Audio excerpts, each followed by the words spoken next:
Hello traders, it's Friday, March the 7th. This is John Kicklighter, Chief Strategist for DailyFX.com, here to give you the FX wrap-up for the past 24 hours of trading and an outlook for what we can expect in the final 24 hours of this trading week. Where to begin in the description of this past 24 hours, noteworthy breakouts for most of the Euro-based majors, and that includes the EURUSD. All right, an incredible move, not really fully appreciated in just this chart, more so in this multi-year view.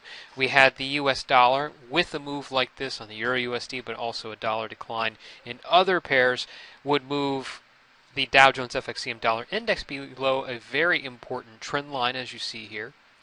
And we also had the S&P 500 guiding general risk trends measured in other equity indexes around the world, moving to record highs. All right, this was a across-the-board kind of move, a very remarkable development. A lot of it had to do with scheduled event risk as well as just speculative buildup. If we're looking at the euro as our guide, it certainly had its basis on scheduled event risk and the ECB rate decision. Now, we laid this out in yesterday's strategy video, and the underlying expectations for this particular event were for one of two factors. One, the ECB would induct a new stimulus program, whether it be to stop sterilizing, to cut rates, or to target a new stimulus program, or they would hold policy. Now, of these four different scenarios, we can see that three of them were euro bearish. All right, and there was a lot of potential in the euro bearish column. But in terms of probability, between the sterilization and holding policy, we're talking about equivalent opportunity. As it would happen, ECB President Draghi and crew decided to hold their policy as is, deferring any kind of stimulus programs, any kind of sterilization halt, any kind of rate cuts. All right, and that surprised approximately 25-26% of economists, and that would also surprise a good chunk of the speculative market. That's why we had the euro reaction, a bullish reaction, as well as something of a little bit of a moderation on European markets. Now, they did mostly close in the green, but it was at a very restrained pace. Certainly not the pace of what we saw from the Nikkei 225 Thursday morning. Now, in turn, for the euro, what was the development across the board? Well, the most prominent was the Euro USD, which has closed above this trend line. And this is a trend line that the peak began back in 2008. The peak before we had that massive great financial crisis. All right, so this is not a small pattern.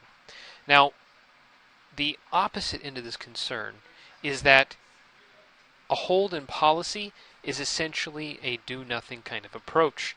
What you're seeing in terms of the euro rallying is not a new definitive euro push. No fundamentals came down the line and really improved the outlook for the euro. No. What they did was they removed some of the negative implications, some of the negative positioning, some of the fear that the euro would actually be put under pressure because a new stimulus program would be inducted. When it wasn't inducted, those shorts would cover, and that would help the euro pop. All right? But as I said yesterday in the strategy video, my concern is that a do-nothing approach does not give us follow-through, does not give us drive. The probability or the likelihood that we do see eventually a move towards more stimulus from the ECB is still exceptionally high. And that concern, that uncertainty, is going to keep a lot of traders on the sidelines, not willing to fully give themselves over to the euro and go long. All right. So the Euro USD is a very important reflection of this tentative euro strength. Now, if I were to go on the euro development alone, I would have shorted. All right, I would short it even though it technically broke here.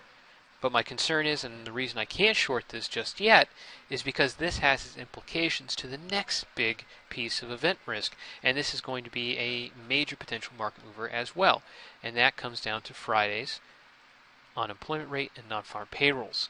Right? If it weren't for this piece of event risk, this would be a short for me. But The non-farm payrolls can add another element of dollar selling, whether it be through risk appetite trends, whether it be through speculation that the taper can cool, anything along those lines. It is still a prominent risk. So I have to remain on the sidelines for the euro, waiting at the very least until I see what happens with those non-farm payrolls. We'll talk about those in just a second. But I do want to look at the rest of the euro pairs.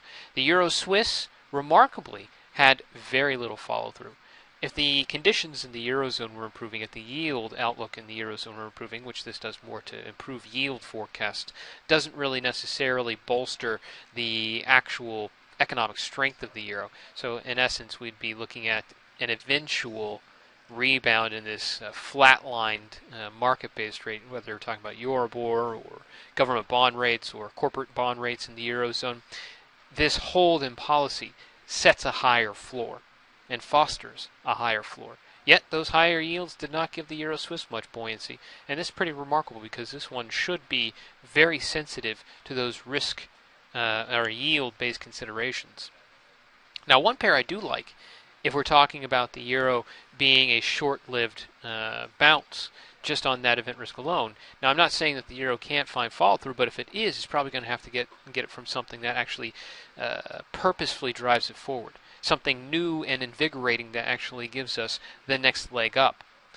If the euro is just a bounce and this is a quick play out, right, we did break this short-term wedge formation here on the euro pound, but now we are testing a much more robust, much more significant descending trend channel. Right? Or you can call it a wedge if you want, though the slope, the internal conviction is going to be, or the point that we will eventually make, is going to be some distance in the future. So I would call it more of a trend channel.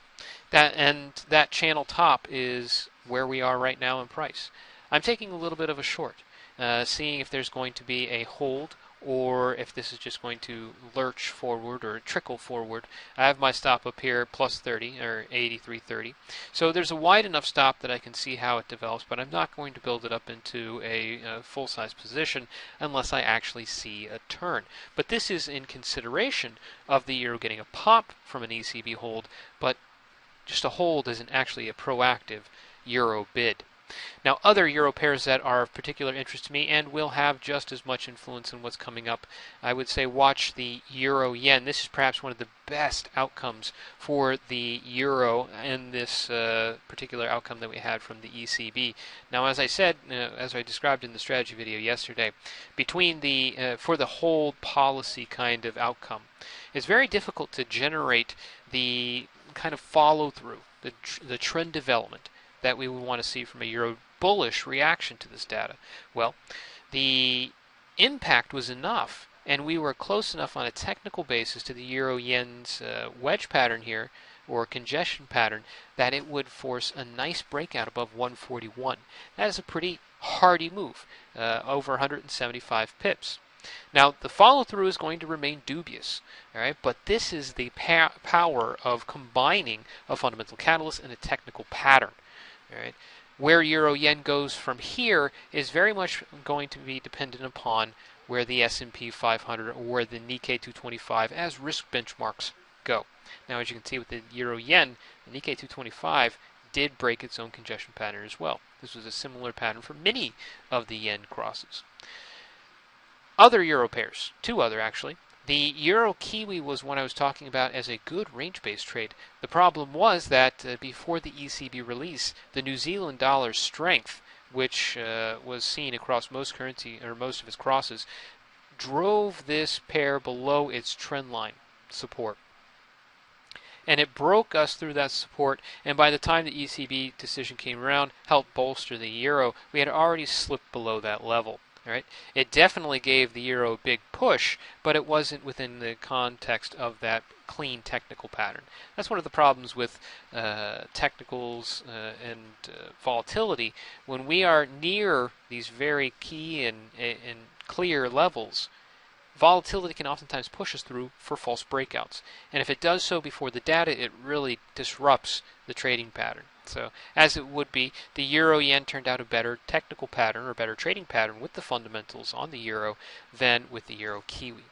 The Euro Aussie is another very interesting one. The Euro did get a pop, but the Aussie dollar is doing quite well in its own right. I'm going to be watching this one going forward. As you can see, we are still trying to shape this right shoulder. We're coming down, and if we hit that 150 level, that will complete that pattern for me. But as you can see, we've gone up in 1, 2, 3 waves, and we have this nice shoulder, head, shoulder. Nice flat support there as the neckline. If this pattern were to play out, it would look fantastic. It's very similar to the pound Aussie. These are great looking setups, right? But the euro in general has been a remarkably interesting currency, and certainly has leveraged more than its fair share of volatility this past session. But the question is not necessarily the volatility. It was well deserved given the positioning that was held going into the event risk. It's going to be how the follow through develops. And for most of these pairs, we have to keep a very close eye on other factors. For the euro, there isn't much in the way of meaningful euro-based event risk in the next 24 hours or the final 24 hours of this trading week. But there will be a few things, and there will certainly be some interesting things going into next week. One thing to watch into the very end of the session, probably after the close, is that the Fitch rating agencies is going to update the ESM sovereign's debt rating. All right, we'll want to see how that is. It's probably going to come out to no change to their rating. Now, going back to the Euro USD, this is definitely going to be a very, very interesting pair into the final hours, and it's probably going to draw a lot of people in, and for good reason. This has been a very interesting technical break, but you have to be very careful because, remember, it's not about the breakout, it's about the follow-through. What kind of follow-through can this pair get? Well, it's not going to get it on what we had from the euro this past session. It's going to be what happens with the market's response to forthcoming risk trends and relative monetary policy. Right? These are the bigger overriding themes. We look at the individual indicators that stir those concepts, but it's going to be those big themes that really determine where the Euro USD goes. In the upcoming session, we are going to see a piece of event risk that can tap into both risk trends and stimulus speculation, and that's going to be the U.S. payrolls and unemployment rate.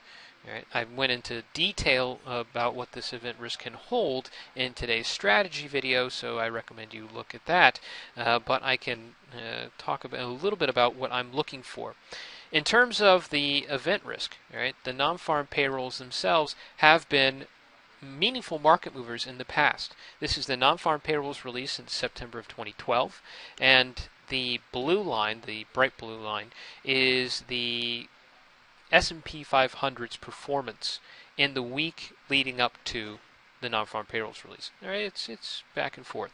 What is really remarkable, though, is the red line, which is the S&P 500's performance after the non-farm payrolls release in the week going forward.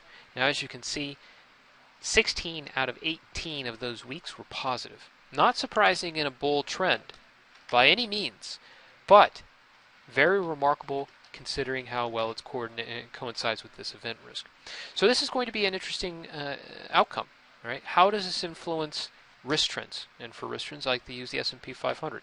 How does this influence the U.S. dollar? And the U.S. dollar is going to be a better reflection of relative monetary policy and interest rate expectations. And these are going to be the two themes that I look for. Now, the policy officials, the Fed officials, and there were a number of them that spoke this past session, and generally through this past week, have proactively warned that the market should be very careful about its interpretation of February employment figures because they are likely to be influenced by the weather. Now, if you recall what we had in terms of scheduled event risk on Wednesday, we had disappointing employment figures from both the ADP, which is a private payroll report. We like to use that as kind of a lead-in to the non-farm payrolls, and then the employment figure of the ISM service report. Both of these disappointing. Right? Now, this is going to be a lead-in to expectations for non-farm payrolls. Here's actually the ADP drop. And I also have down here the ISM service employment figure drop, big drop here. All right, these are going to set expectations for a disappointing non-farm payrolls outcome. Now, the interesting thing is, and what we have to remember, whether a market remembers it or not and acts upon it or not, is that these policy officials have said that the taper, $10 billion taper, is essentially the status quo. it would take a lot to turn them off of their pace. In fact, one particular policy member said they would need to see a number of months below 100,000 jobs, 100,000 job growth NFP prints before they actually consider stalling the taper. At the very least, that's a number of months going forward until we actually see the taper stall. All right? And certainly not before the rate decision that we have later this month. So this is going to set the tone. All right, these non-farm payrolls are certainly not going to change the Fed's mind on taper, but it can proactively change the market's expectations of taper. If the expectations of taper cools, if there is a decline in market-based yields in the United States, that can help weigh this dollar. And that's a disappointing development if it did happen, considering that we are just now breaking a technical level.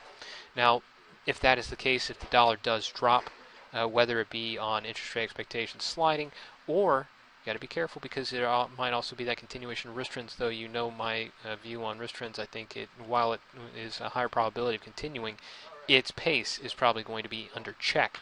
But if that's the case, that combination of lower yields and rising risk trends can hurt the U.S. dollar. That being the case, EURUSD looks very good for those circumstances, and I am also partial to the Aussie USD. This is a great looking pattern, as you can see here. Inverse head and shoulders pattern we had through June and through September. Nice break to the upside. Looks a lot like that pattern. That 90-80 level is essentially the neckline where it has been. We've tentatively broke above it, but remember, not just about the break, it's about the follow through. This is probably going to be much more about the Australian dollar here, because this isn't a currency pair that has been very sensitive to risk-on, risk-off trends. A very interesting pair, and that can actually work in favor of this continuation. But if the Aussie dollar has ambitions, this isn't your only option. As I said, I think that the pound Aussie head and shoulders pattern, the Euro Aussie head and shoulders pattern, all these patterns look great. But going back to the US dollar, this is a good dollar short opportunity, if that is the outcome. Now, if the dollar strength does come back, watch this reverse pretty quickly. All right, the dollar Swiss is likely to reverse off the bottom of its descending channel here, and I still have this in a small position. I haven't built it up because it hasn't broken this trend line. And certainly the pound dollar is going to be in one of the top tier of opportunities for dollar buying. Why? Because it pits the US dollar as a yield potential currency, the time frame of the Fed's first rate hike, against the UK or Bank of England's interest rate forecast. Right? This is very much on the same battlefield, and these two currencies certainly have a clear bias amongst them. It has been pound to the upside. If we break to the downside, the dollar starts to regain some of its traction. This has a good move in it, but it needs that support. A lot of event risk in the coming 24 hours, and certainly a lot of market-based activity. These markets are getting very interesting, whether we're talking about actually first and foremost in the FX market, but then also in risk trends. So keep your eyes peeled, make sure you're watching this data, and make sure you give it its due respect. Stand to the sidelines, wait to see how the event risk comes if you don't have a position yet, and then decide how to act. All right, come in with scenarios, come in with a plan, and act upon that plan when you see the confirmation. Good luck trading out there, and I'll update you on the end of the week and next week's opportunities tomorrow.